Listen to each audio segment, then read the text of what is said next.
Bonsoir, l'actualité de ce mercredi 12 novembre à Martigues, la Devimap alerte sur les maladies professionnelles qui continuent d'exploser des années après l'exposition. Et puis à l'occasion du 11 novembre, des militaires ont choisi une manière bien particulière de rendre hommage aux soldats blessés en traversant l'étang de Berre à la nage. Et enfin en mer, la SNSM met en garde face à la montée des comportements irresponsables. Le président de l'association Jean-Michel Roch revient sur ce sujet dans ce journal. Elles ne font pas de bruit, mais elles tuent encore trop de travailleurs. À Martigues, la Devimap tire la sonnette d'alarme face aux maladies professionnelles qui restent un fléau sur le territoire. Amiante, produits cancérigènes, troubles musculo-squelettiques, la liste est longue. Invitée de Maritima ce matin, la présidente Christiane De Felice exprime son inquiétude. On meurt tous les jours de son travail, que ce soit par l'inhalation de produits cancérogènes ou que ce soit malheureusement avec les gestes et postures aujourd'hui dans les usines. On a le silence complet sur ces maladies puisque ce sont des maladies latentes et les salariés qui y travaillent et les dirigeants n'en parlent pas parce que ce sont des maladies silencieuses et lorsque nous recevons les personnes qui ont ces maladies-là, c'est 20, 30, 45 ans après et souvent les personnes sont à la retraite donc il semble que dans nos usines il n'y ait pas de maladie alors que ça progresse. Face à ce fléau silencieux, la Devimap ouvre ses portes les 26 et 27 novembre prochains pour informer, accompagner et soutenir les salariés et retraités qui sont touchés. À Marseille, cette fois, la ville innove pour rapprocher les services publics de ses habitants. Ce mercredi, la municipalité a inauguré son deuxième méribus ou mérimobile destiné au quartier nord. Cette initiative permet d'être au plus près des habitants pour les aider dans leur démarche administrative. Pour Audrey Gassian, élue en charge de la politique de la ville, laisser ses habitants sans service public est devenu impensable. Ces quartiers ont été longtemps ignorés. On avait besoin, nous en tout cas c'était notre objectif, de recoudre la ville et de rapprocher les services publics de ces quartiers.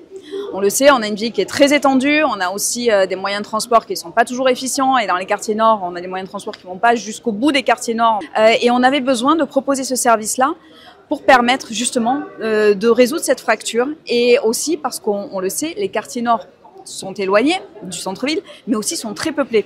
Donc on a beaucoup de populations qui n'avaient pas accès à ces services publics et il y avait quelque chose qui était d'une injustice et d'une inégalité territoriale qui était criante et qu'on ne pouvait pas laisser perdurer. Et l'objectif, c'est de couvrir un maximum ces quartiers qui ont besoin justement d'avoir, comme les autres, des services publics. Des propos recueillis par Noren Werfeli. Le premier méribus lancé l'an dernier a déjà traité plus de 1300 dossiers. Et puis toujours dans la solidarité, 7 militaires et 1 civil ont choisi de commémorer le 11 novembre autrement.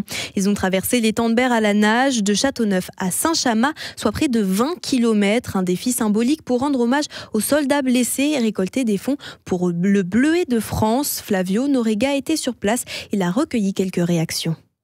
C'est une idée folle qui germe dans l'esprit d'un personnel, le caporal-chef Sofian, qui a réussi à faire venir avec lui tout plein de gens du régiment, y compris des blessés l'armée-terre, donc ça c'est vraiment super. Et c'est un beau symbole aujourd'hui, le 11 novembre. Derrière, le défi est beau, c'est celui de récolter 20 000 €. Et puis je suis doublement fier parce que c'est aussi une manière un petit peu différente de d'habitude. De tracer un peu ce lien mémoriel avec nos anciens. On se souvient de tous les morts, de tous les conflits.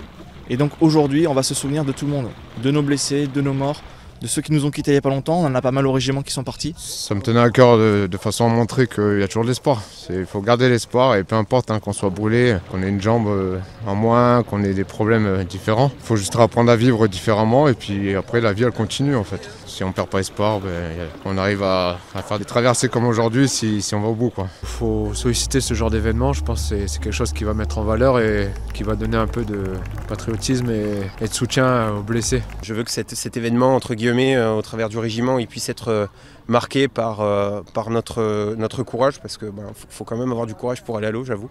Et puis voilà, on va le faire pour les blessés, puisque c'est la thématique du jour et pour le Bleuet. La cagnotte reste ouverte jusqu'au 30 novembre pour ceux qui souhaitent encore participer. Et puis on reste dans l'eau, cette fois avec les Libres Nageurs, une association marseillaise qui défend l'accès au littoral et à la mer. Les 18 degrés de l'eau n'ont pas découragé les membres ce matin, nombreux à plonger à la plage des Catalans pour un bain matinal. L'occasion aussi de rappeler les différents combats menés notamment dans le nord de Marseille. On écoute Benjamin Classen, membre de l'association et du collectif Rendez la digue.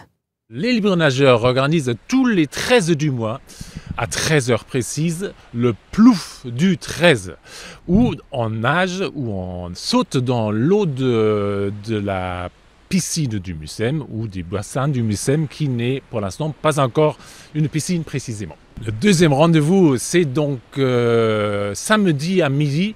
On fait un pique-nique urbex près de la digue du Large, avec un rendez-vous à l'Estac qu'on peut trouver sur les réseaux du collectif Rendez la digue et des Libres Nageurs. Oui, c'est un combat pour vous, hein. Justement, Rendez la digue, pourquoi ? Parce qu'à Marseille, on a le littoral sud que tout le monde connaît et fréquente, et on a aussi un littoral nord qui est devenu une terre inconnue où en fait on pouvait aller avant, et aujourd'hui l'accès est interdit et on aimerait pouvoir y retourner.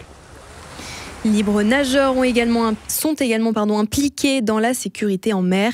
Ils dénoncent les risques de collision entre les nageurs et les bateaux au large de la digue des Catalans. Et ils ne sont pas les seuls à faire de la prévention en mer. La SNSM de Carreau tire elle aussi la sonnette d'alarme. L'année 2025 a déjà été très chargée pour ses 37 sauveteurs bénévoles, avec plus de 70 interventions recensées. Le président Jean-Michel Roch alerte sur la hausse des comportements dangereux et irresponsables. Il y a beaucoup d'inconscients de plus en plus qui prennent la mer sur tout type d'embarcation. Le paddle notamment, le paddle qui est quand même très très accessible puisque c'est un engin de plage qui est pas onéreux à acheter dans n'importe quel magasin de sport. Et on prend la mer vraiment au sens propre, sans regarder la météo. Et là, ça peut vite tourner au drame. Et pourtant, on est en Méditerranée, effectivement. On dit toujours c'est un peu calme, mais la Méditerranée, pas du tout. C'est absolument pas calme. Non. Nos amis bretons, quand ils viennent ici pour de la formation ou toute autre activité sportive nautique, nous disent mais la Méditerranée, c'est bien plus compliqué que chez nous. Et oui, parce que la météo change très très rapidement. Il peut faire beau et 2 heures après, un énorme coup d'est ou de Mistral est en train de se lever. Et là, on passe pas du tout un moment de récréation sur l'eau, mais ça tourne très très rapidement. Face à cette activité en hausse, les besoins financiers restent cruciaux malgré les dons et l'aide de l'État. Pour soutenir les bénévoles, vous pouvez faire un don sur snsm.org ou directement à la station de Carreau le samedi matin. Retour à terre cette fois et on termine ce journal sur une note artistique et du cinéma avec La Bonne Étoile, le nouveau film de Pascal Elbé à l'affiche ce mercredi. L'histoire se déroule en 1940. Un déserteur se fait passer pour juif afin de fuir vers la zone libre, un mensonge qui bouleversera ses certitudes. Lors de l'avant-première au Palace Multiplex de Martigues, Pascal Elbé, réalisateur et acteur, est revenu sur l'écriture de ce film, mais aussi le choix du casting. Il était au micro de Jeff. Quand on écrit ce genre de film, vous savez, évidemment, on est un peu traversé ou baigné par la Grande Vadrouille, par la traversée de Paris, par La Vie est belle, par ces gens-là. Et ces gens-là qui nous ont accompagnés, ce sont tous des clowns magnifiques, de Benigni à Bourvil et Benoît à Poulvorde déplace ça. Il a ça en lui, hein. Il a cet aspect-là, une humanité folle dans sa façon de jouer, de regarder. Il a cette présence qui pour moi est indispensable au film. Oui. Zabou qui est un personnage important puisqu'elle incarne la résistance. Et je trouve important de rendre un peu aussi hommage aux résistantes, parce qu'elles ont aussi participé à l'histoire.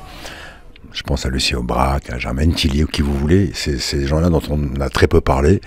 C'était l'occasion de leur rendre hommage. Et donc j'ai donné à Zabou ce rôle, cette mission écrasante d'incarner la chef de la résistante, qui soit fait par une femme. J'aime bien. Ah, c'était génial. Je trouve que c'était une super idée, surtout avec ce qu'on vit en ce moment. C'était très bien. On a vu un revers de la médaille, comme quoi on ne sait pas ce qu'on aurait pu faire, ce qu'on aurait fait nous à ce moment-là. Voilà, dans les mêmes conditions. Voilà, non, c'était très beau, c'était touchant, c'était comique et touchant, c'était très bien. Tu crois en Dieu? Un petit peu moins depuis que je suis juif.